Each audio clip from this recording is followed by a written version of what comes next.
Buenas noches, profesor. Bueno, en esta oportunidad estoy leyendo el libro de Autismo y Trastornos del Lenguaje de María Elisa Arrevillaga, y son más que todo casos de autismo y de los tipos de lenguaje. Bueno, voy a leer desde la primera etapa porque en realidad ya había terminado de leer el libro. Y dice: las etapas de comunicación y el lenguaje. En el complejo proceso de adquisición del lenguaje se pueden destacar algunos cambios según las siguientes etapas descriptivas por Askosaga en 1986. La primera etapa de comunicación nivel prelingüístico. La mirada y el llanto son los primeros motivos comunicacionales del recién nacido. Es normal observar la fijación de la mirada del niño en el rostro de la madre durante el momento de lactancia, pudiendo seguir posteriormente el desplazamiento del rostro y de los objetos. El llanto posee también un valor comunicativo, donde la entonación, la intensidad y el ritmo lo convierten en portador de mensajes que suele registrar la madre. Asimismo, la prosodia en el lenguaje de la madre y la comunicación gestual cumplen un papel protagónico en la futura evolución del lenguaje. Sobre todo en el aspecto de codificación semántica, el valor anticipador del lenguaje se registra como una adecuada al estilo. Cuando un niño se calma el lenguaje de la madre, dando cuenta de una correcta circulación de la información semántica. 1. A comienzo del juego vocal, a partir del segundo mes de vida, se desarrollan actividades fónicas compuestas de la repetición incesante de sonidos. Se dan en los momentos de tranquilidad fisiológica y es común a los individuos de las distintas lenguas. Es involuntaria y se denomina etapa propioceptiva. A esta etapa le sucede una etapa de retroalimentación auditiva, propioceptiva auditiva, donde el niño escucha su reproducción fónica y vuelve a realizar otras. 1.b. Paso del juego vocal al lenguaje. En este momento el niño comienza a seleccionar los sonidos pertinentes a la lengua madre, la lengua del entorno. Se produce un proceso en el que la lengua ocupa un rol regulador y reforzador, transformando los sonidos del juego vocal en fonemas. Hay un tránsito de una función puramente fisiológica a una función fónica y lingüística. Los fonemas producidos en esta etapa se denominan estereotipos fonemáticos. El concepto de estereotipo es descrito como una unidad que con su desarrollo en los aspectos fonético y semántico dará lugar a futuras adquisiciones hasta completar la adquisición del código semántico y fonológico. Existe una cronología en la producción de fonemas, se halla sujeta a leyes de oposición descritas por Jacobson.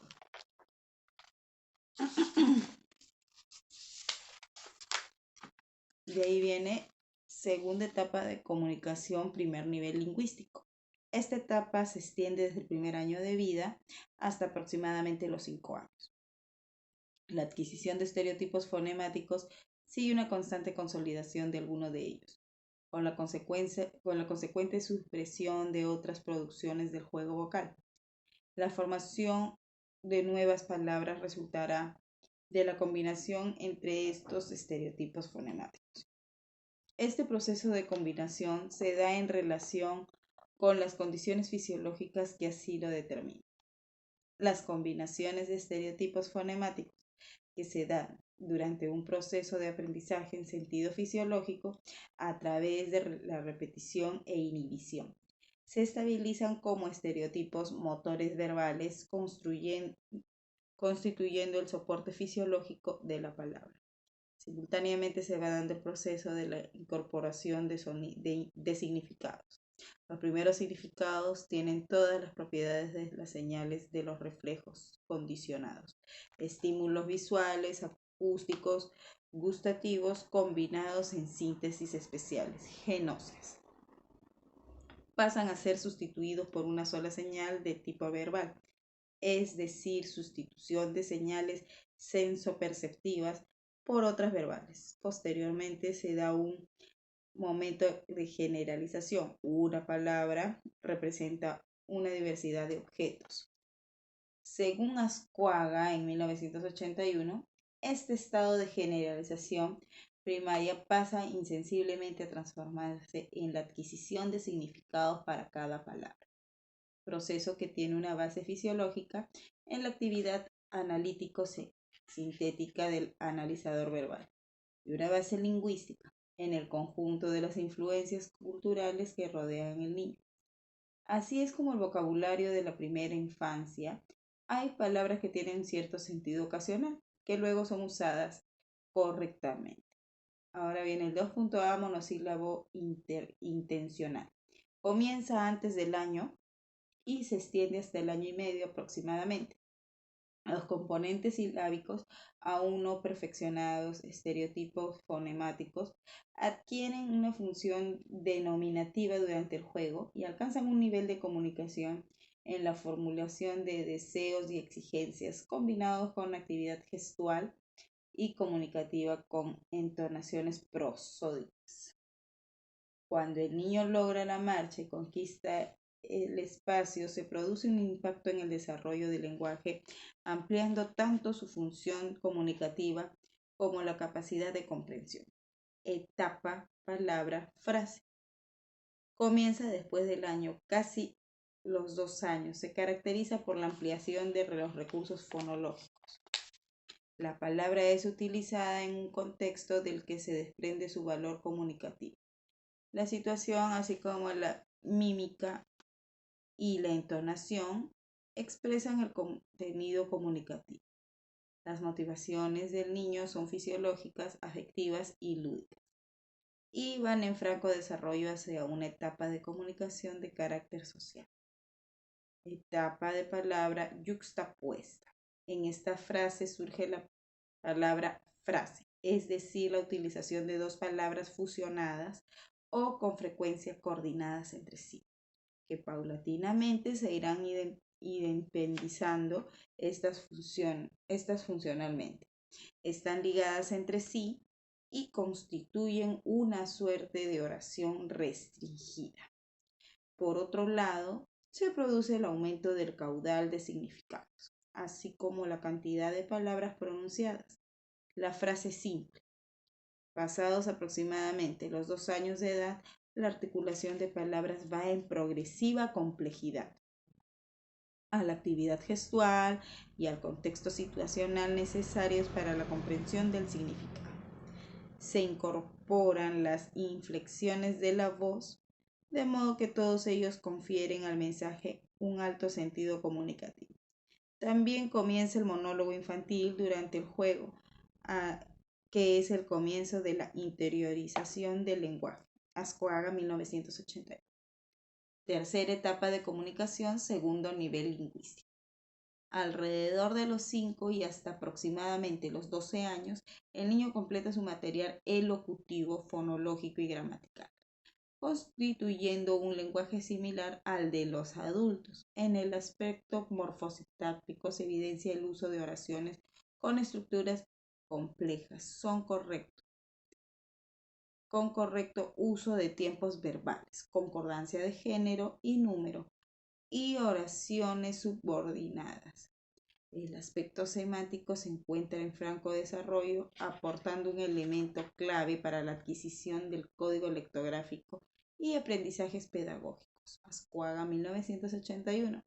La adquisición del desarrollo normal del lenguaje más la interiorización del mismo permiten al niño el acceso al aprendizaje pedagógico y al código lectográfico. El lenguaje es su aspecto semántico, pragmático, como así también en el del lenguaje interior. Constituye el material del pensamiento y permite la evolución en las etapas de pensamiento propuestas por Piaget. El periodo sensorio-motor, el simbólico, el intuitivo, el de operaciones concretas y el de lógico formal. Flavel, 1982.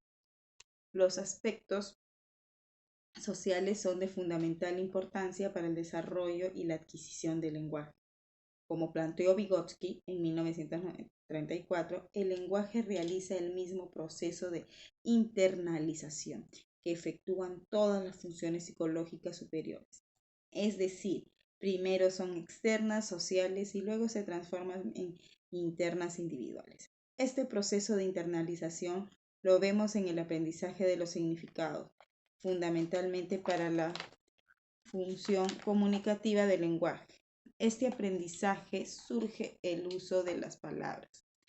Estas, en un comienzo, tienen un valor señalizador, luego cada palabra sigue adquiriendo significados próximos y transformándose en un soporte de diversas significaciones. De esta forma, tanto el lenguaje como el significado de las palabras se han desarrollado por vía natural y con la historia del desarrollo psicológico del significado.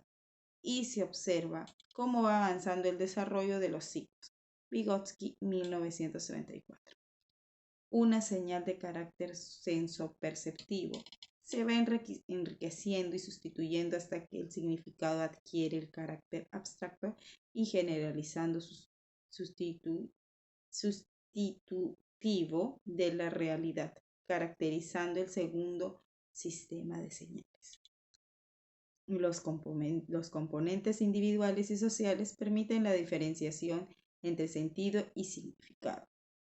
El primero es considerado como la suma de los procesos psicológicos que provoca la palabra en nuestra conciencia. Por ende, es relativamente inestable y de naturaleza afectivo-emocional. En cambio, el significado es una de las zonas del sentido, la más estable y precisa, y de naturaleza cognitiva. Una palabra adquiere el sentido del contexto que la contiene y cambia de acuerdo a este. El significado se mantiene estable a través de los cambios de sentido. Vygotsky, 1934. Lenguaje interior. Su base es el lenguaje egocéntrico o monólogo que paulatinamente, con su internalización, pasa a ser social, externo a individual, interno, alrededor de los 4 años. El niño deja de acompañar su juego con lenguaje externo, pero este no se pierde, se pliega y pasa a construirse en material de pensamiento configurando una estructura simbólica llamada lenguaje interior.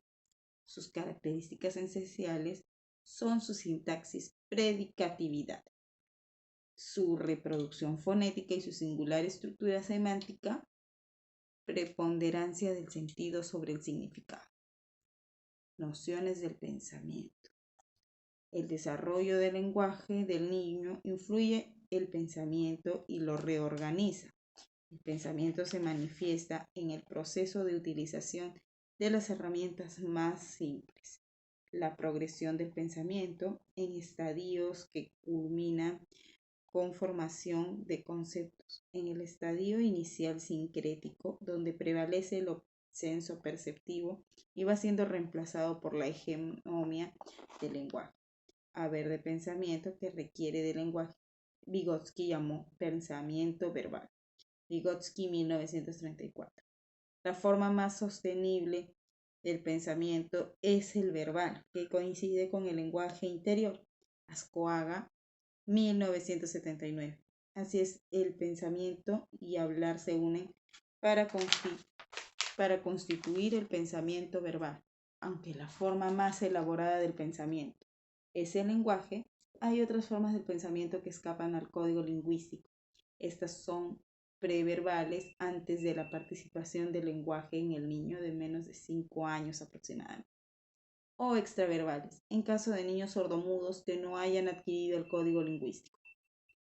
El pensamiento y el lenguaje son la clave para comprender la naturaleza de la conciencia humana. Si el lenguaje es tan antiguo como la conciencia, si el lenguaje es la conciencia que existe en la práctica para los demás. Y por consiguiente, para uno mismo es evidente que la palabra tiene un papel destacado, no solo en el desarrollo del pensamiento, sino también el de la conciencia en su conjunto. Vygotsky, 1934, página 346. El papel de juego en el desarrollo. El juego es la actividad social por excelencia del niño y es a través de este que logra satisfacer necesidades, convirtiéndose en el medio principal para la educación y el aprendizaje infantil. El juego es el escenario donde los niños reproducen, recrean los conocimientos que tienen del mundo que los rodea. Los niños aprenden el mundo por medio del juego. Al principio por explorar la textura, el gusto, el olor de los distintos objetos. Luego, con el desarrollo del lenguaje y la simbolización, el niño es capaz de significar la realidad pasando de la mera manipulación de objetos a una actividad representativa. En la edad preescolar se da la primera separación entre el significado y la percepción. Aparece así una posibilidad nueva de jugar, donde el pensamiento está separado de los objetos y la acción surge a partir de las ideas más que de las cosas. Un trozo de madera se convierte en una muñeca y un palo en un caballo, ya que lo permiten hacer los mismos gestos representativos, siendo el movimiento del niño su propio gesto, lo que le atribuye la función de signos al objeto correspondiente. El juego se convierte en un estadio transicional en este proceso de separación, objeto-significado. Justamente un objeto, ejemplo, un palo, se convierte en el punto de partida para la separación de significado de la palabra caballo del caballo real.